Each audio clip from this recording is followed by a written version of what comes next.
Penuh syukur ku sambut engkau di saluran udara podcast Puisi Cinta, rumah singgah segala hati yang patah, tempat pulang para kekasih, oase teduh bagi para pecinta. Ada aku di sini. Engkau sedang menyimak suaraku di Anchor.fm Selendang Sulaiman. Jangan beranjak sebelum ini berakhir. Salam damai untukmu.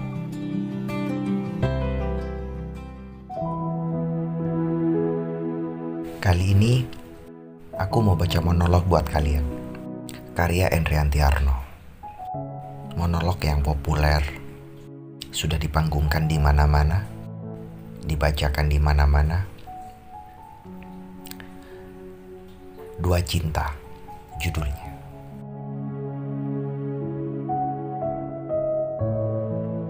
Taman kota. Pada suatu sore, AS bicara seakan IS, sahabatnya, duduk di dekatnya. Burung-burung bersiap tidur di sarang. Pada kenyataannya, AS adalah juga IS. HS berkata, Tidak. Makin lama aku semakin yakin nasibku jauh lebih baik dibanding nasibmu. Lihat seluruh wujud dirimu. Kamu nampak lebih tua, padahal umur kita sebaya.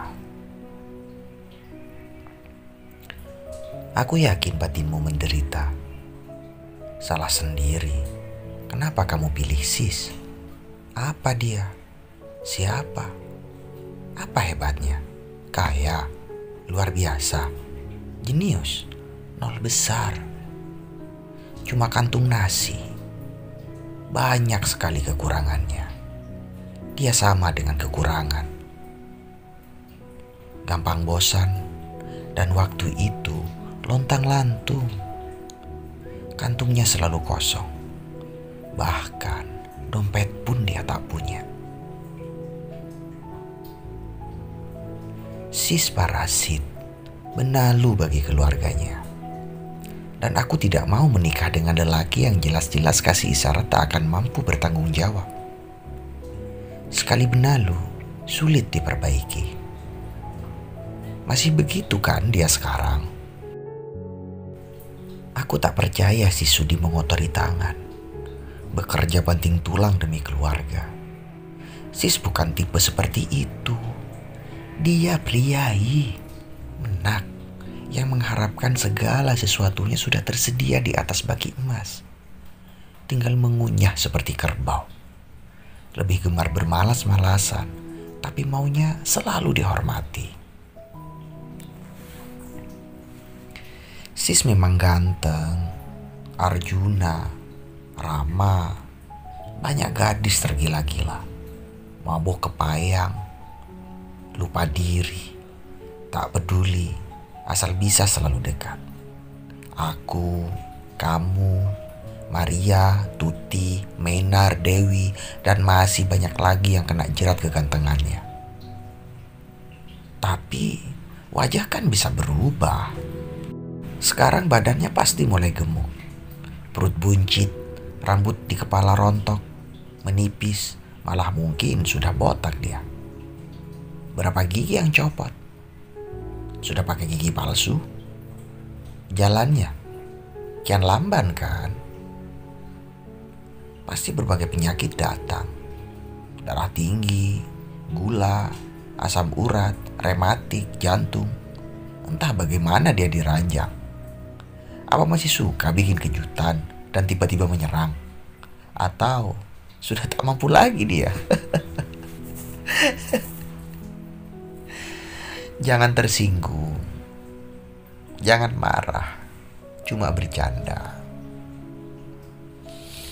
Kami belum pernah saling menyentuh. Mimpi-mimpi remaja cuma kusimpan dalam benak.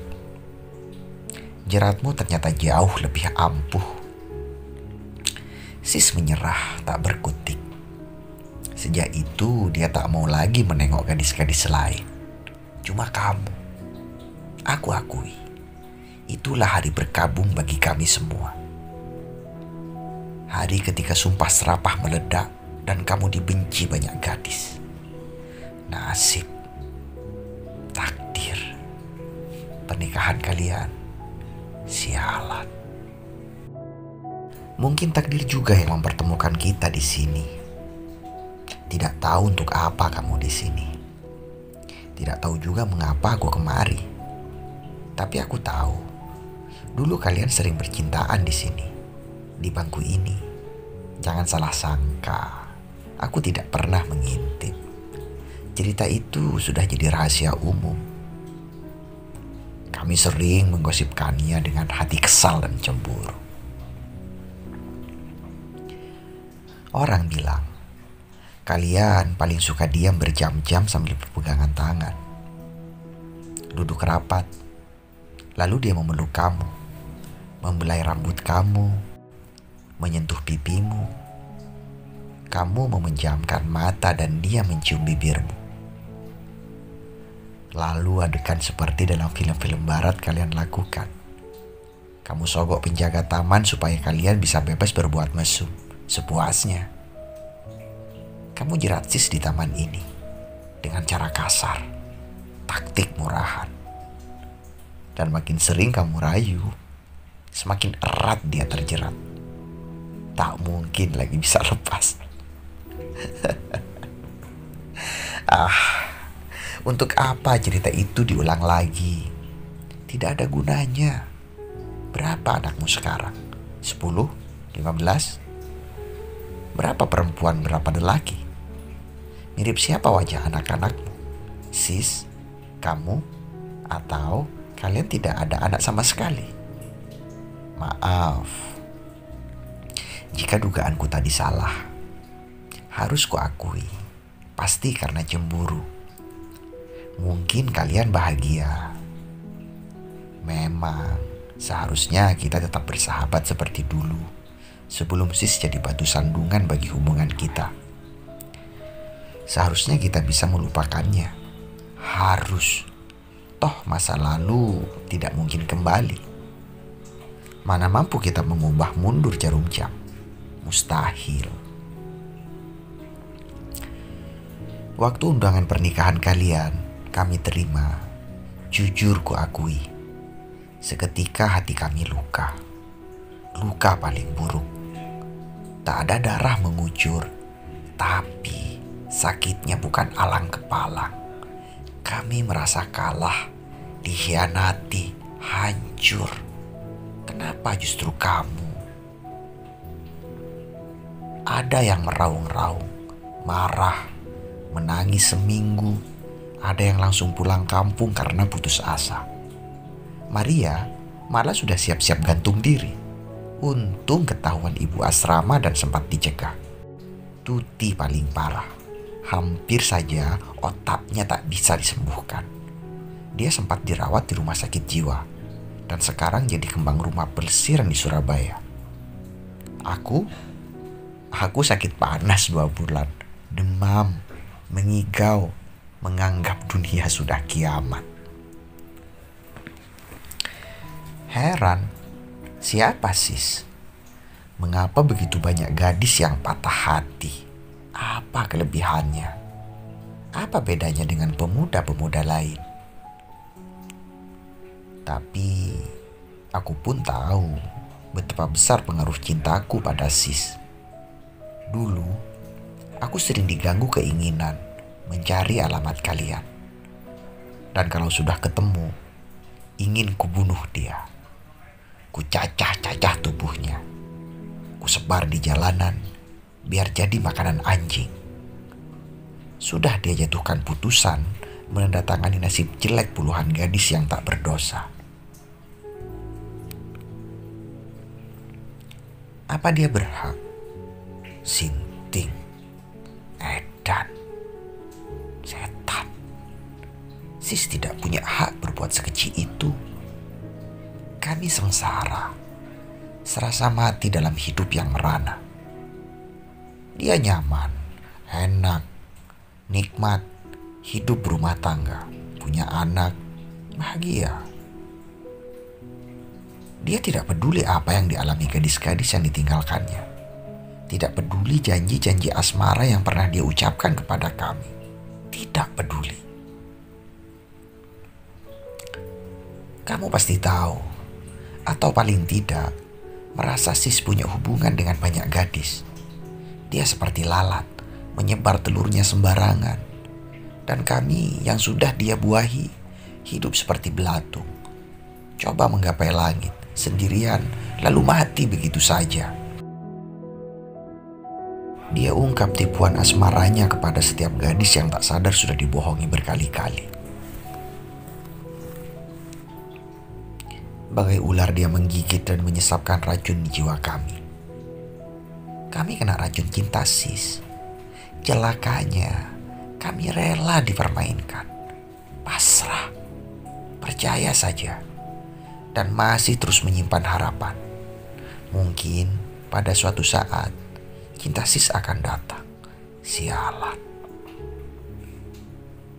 Si mata keranjang Don Juan Picisan, pedagang cinta, pencipta air mata, mau menikah denganmu pasti ada maunya.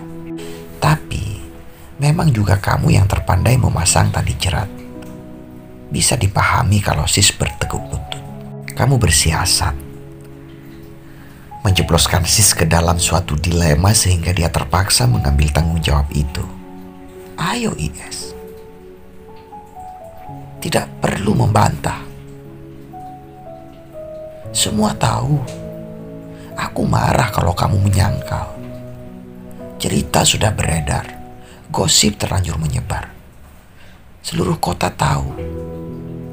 Kamu sebar kabar, Sislah bapak anak yang tengah kamu kandung. Kamu tuntut supaya Sis segera menikahimu. Padahal apa nyatanya? Tidak ada bayi dalam kandunganmu. Tidak ada kehamilan. Tidak ada alasan untuk bertanggung jawab. Sialan. Sis bisa bebas. Tapi dia tetap memilihmu. Dan waktu Sis akhirnya berikrar di depan penghulu, kamu puas. Taktik kasar, tipuan basi. Tapi harus diakui, di tanganmu masih tetap ampuh. Sudahlah. Semua sudah sejarah. Dan nyatanya aku harus bersyukur karena tidak menikahi Sis. Belum tentu bisa kutemukan bahagia. Apalagi jika Sis tetap malas, pengangguran dan luntang-lantung. Lalu bagaimana nasib anak-anakku?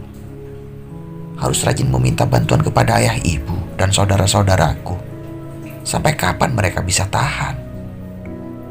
Lalu, kalau mereka sudah bosan dimintai tolong, kami akan mengemis di jalanan.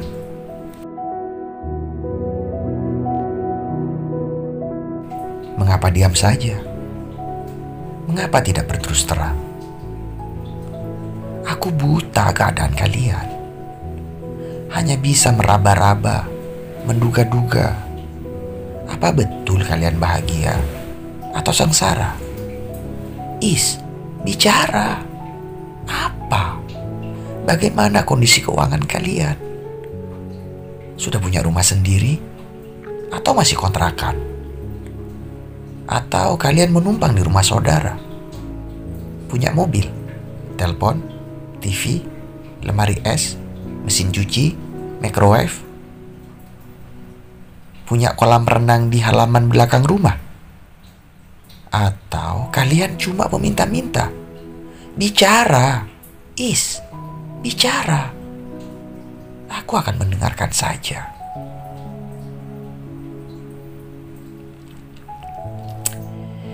Baiklah, mungkin kamu enggan. Tidak apa. Aku rela cerita lebih dulu, dengan jujur. Tanpa janji sesudah aku giliran kamu. Dan kamu juga harus cerita semuanya dengan jujur. Begitu? Baik, aku mulai kisahnya.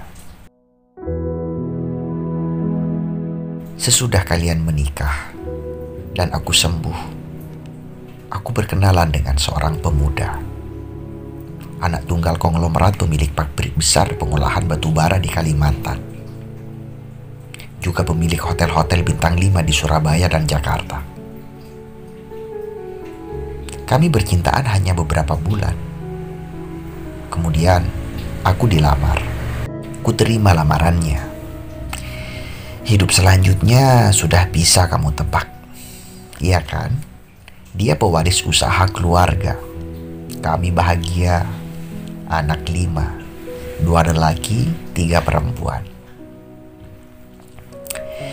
Kini aku punya semua yang diimpikan perempuan. Rumah besar dan mewah, dengan halaman luas di depan dan belakang. Kebun ditumbuhi rumput Swiss, palem, oleander, beringin, flamboyan, sawo, dan agave. Ada kolam renang air dingin dan panas di halaman belakang. Hidup serasa di surga, seperti raja dan ratu. Apa saja yang diminta segera tersedia. Sekarang ini kami sedang menjalani bulan madu kedua. Kami mengunjungi tempat-tempat yang pernah menjadi kenangan bagiku dan bagi suamiku. Kami mengunjungi kota ini juga. Aku sengaja mendatangi taman ini, sementara suamiku menggelar pertemuan dengan para birokrat, membahas prospek masa depan kemajuan kota. Sungguh tidak terduga, aku bisa ketemu kamu di sini. Ini sungguh luar biasa. Itulah seluruh kisahku. Tidak banyak gejolak, sederhana. Kisah hidup orang biasa yang bahagia. Sekarang giliran kamu. Apa saja yang terjadi sesudah kalian menikah?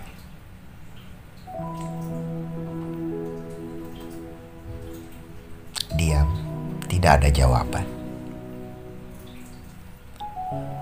Masa tidak mau bicara? Betul-betul enggan omong? Atau kamu bisu? Is, bicara. Omong. Kamu boleh tahu antara kita sudah tidak ada ganjalan apa-apa lagi. Sumpah, aku rela kamu menikahi Sis, karena aku sudah bahagia. Aku punya keluarga. Dengar aku bahagia. Aku bahagia. Aku sama sekali tidak punya niatan mengganggu kamu.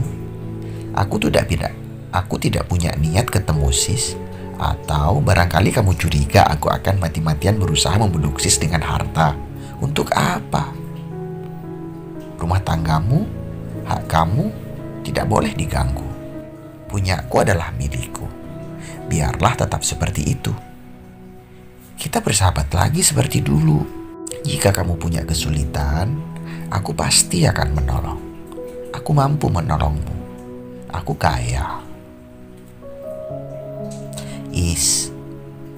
Kalimatku bisa kamu pahami kan? Aku sudah cerita jujur. Sekarang giliranmu. Cerita saja apa adanya. Jangan ditutup-tutupi.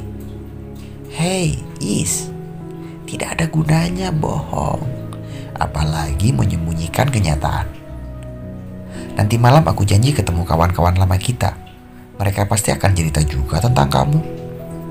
Tapi terus terang, aku lebih suka mendengar dari mulutmu sendiri. Ini tanganku. Kita salaman. Aku bersedia jadi sahabatmu kembali. Selalu bersedia. Benar. Tatap mataku. Hanya ada cahaya kejujuran. Kata-kataku keluar dari nurani, dari lubuk hati yang paling dalam. Aku tulus, sumpah. Mengulurkan tangan dalam bayangan As. Diam saja dan sama sekali tidak menyambut uluran tangan As. Mengapa? Sumpahku masih kamu ragukan? Kalau begitu bilang, apa yang harus kulakukan supaya keraguanmu hilang? Tidak boleh curiga begitu. Apa alasannya? Tidak patut mencurigai sahabat sendiri. Aku sahabatmu kan? Kemarahan As meluap, merasa diremehkan. Bagus. Niat baikku tidak kamu sambut. Tanggapanmu dingin, respons nol. Kamu hina aku. Mengapa? Apa sih sudah cerita tentang aku sehingga kamu masih tetap cemburu? Bilang apa dia tentang aku? Apa saja upayanya agar kamu terus mendendam dan membenci aku? Dia mengoceh. Hubungannya dengan aku sudah sedemikian dalam. Seharusnya bukan kamu yang dia nikahi, tapi aku. Dia cerita, pelayanan cintaku jauh lebih istimewa dibanding kamu. Itu kenyataan. Aku selalu berhasil membuat puas hajat asmaranya. Dia selalu bilang begitu. Dia mengoceh apa saja, Is. Mengoceh apa saja, Is. Tidak bisakah kita akhiri cerita lama kita? Cerita usang tentang cinta yang cuma bikin luka. Tidak bisakah kita tetap bersahabat? Karena usia semakin tua. Luka lama kita hanya akan menggerogoti usia. Kita akan kelihatan jauh lebih tua dibanding usia yang sebenarnya. Dan itu sangat mengerikan. Tapi baiklah, kalau kamu tidak mau omong, aku yang akan berterus terang. Kukira tadinya aku mampu menyimpan semua rahasia, sanggup menahan semua yang kurasa. Nyatanya tidak, aku tidak sanggup lagi. Tadinya kukira cerita tentang aku dan Sis akan kubawa mati sehingga tidak akan ada yang tahu kecuali Sis dan aku. Tapi Is, kamu sudah memaksa aku. Kamu berhasil mendorongku ke sudut. Tak ada jalan lain. Aku harus cerita.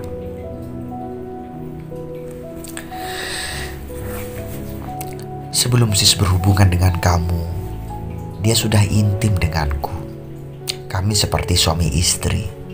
Dan pernikahan kalian yang begitu tiba-tiba, aku rasakan seperti geledek di siang hari yang menyambar kepala. Aku hancur berkeping-keping. Masa depan habis. Aku edan. Gila. Sinting. Hilang pegangan. Itulah hari kiamat bagiku. Cerita tentang Menar, Tuti, Maria hanya karanganku belaka. Gabungan penderitaan mereka bertiga. Pada kenyataannya adalah gambaran dari seluruh penderitaanku. Aku pergi ke kota lain dengan benih Sis di perutku. Sial, nasib sedang mempermainkan. Anakku, anak Sis lahir. Tapi cuma beberapa jam saja dia menangis. Tuhan mengambilnya kembali. Aku semakin habis. Tidak punya apa-apa lagi. Aku seperti Clara Zakanassian remaja yang pergi dari kota gula dengan benih sang pacar dalam kandungannya. Dan anakku juga akhirnya mati, seperti nasib anak Clara Zakanassian remaja. Mati. Lalu nasib menjebloskan aku ke dalam got yang bau dan bacin. Busuk sekali. Tapi tidak bisa ditolak. Aku harus hidup, bangkit. Aku harus membuktikan kepada Sis dan kamu, ini aku, tidak goyah dan bertahan. Aku tidak sudi kalian remehkan. Aku harus kuat, harus perkasa, dan seperti Nyonya Clara Zakanassian, aku harus datang lagi kepada kalian untuk membalas dendam. Aku benci kalian. Karena kalian aku jadi bola sepak nasib. Aku singgah dalam pelukan banyak lelaki, ganti berganti, seperti Clara Zakanassian. Aku jadi pelacur karena dunia menolakku. Segala kebahagiaan yang kuceritakan tadi cuma hayal. Aku tidak punya apa-apa kecuali segala yang busuk.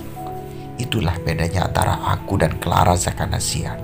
Aku miskin, dia maha kaya. Kalau mampu, ingin kuhancurkan kebahagiaan kalian. Ingin kubunuh kamu dan Sis berkali-kali. Ingin kuhancurkan semua yang bisa membuat kalian bahagia. Kamu dan Sis sudah merampok masa depanku, mencuri apa yang seharusnya jadi milikku. Aku tidak akan pernah bisa melupakan kalian. Setiap kali bercermin cuma kalian yang kulihat. Setiap kali merenung cuma bayangan kalian yang muncul. Setiap kali menuju tidur nyenyak, kalian mendadak muncul dalam mimpi, membuat aku terbangun dan berteriak penuh amarah. Bagaimana bisa bayang-bayang kalian begitu melekat dalam benakku? Kenangan tentang kalian tak bisa dibuang begitu saja. Bayangan kalian jadi pengganggu nomor 1 dalam kehidupanku. Aku benci. Meraung, berlari pergi. Suara teriakannya bergema, mengagetkan burung-burung. Sejenak kemudian berangsur lenyap, sepi kembali. Musik dari radio mendayu-dayu antara terdengar dan tidak. Siapa lebih kuat, laut atau daratan? Siapa lebih tegar, bumi atau ombak lautan? Mana lebih tepat satu dari 2 ungkapan? Ombak bergulung lalu mencium daratan, atau daratan memeluk erat ombak lautan? Segalanya bisa mematok kesimpulan tak sama apabila jika dilihat dari sisi yang berbeda. Jadi siapa lebih kuat? Kamu atau aku? Dan As sesungguhnya tidak pergi. Dia hanya duduk di tempat Is yang hadir dalam bayangan. Sebagai Is dia bangkit perlahan, menatap jauh. Malam sudah jatuh. Bintang-bintang berkedipan di langit nun jauh. As atau Is tetap beku. Suara hatinya bergema. Mulutku terkunci. Memang, aku tak tahu harus memulai dari mana. As tidak tahu. Perkawinanku dengan Sis hanya sanggup bertahan 7 bulan saja. Sis ternyata sudah pernah menikah dan punya 2 anak. Dan pada malam wanita itu memberitahuku, Sis pergi begitu saja. Sejak itu, aku tak pernah tahu di mana dia berada. Apa sekarang Sis masih hidup atau sudah mati, aku pun tak tahu. Apa dia juga tetap berhasil menjual kebohongan serupa kepada wanita lain, atau malah sebaliknya, siapa yang tahu. Bagiku, Sis sudah lama mati. Apa cerita itu harus kubeberkan kepada As? Apa gunanya? Apa gunanya? Is atau As duduk termangu di bangku taman. Sepi semakin menjadi. Tak ada lagi suara burung. Jalanan dekat taman pun seakan mati. Mungkin hingga kini As atau Is tetap duduk di bangku taman itu, merenung, menunggu. Tapi apa yang ditunggu? Cahaya padam. Monolog selesai.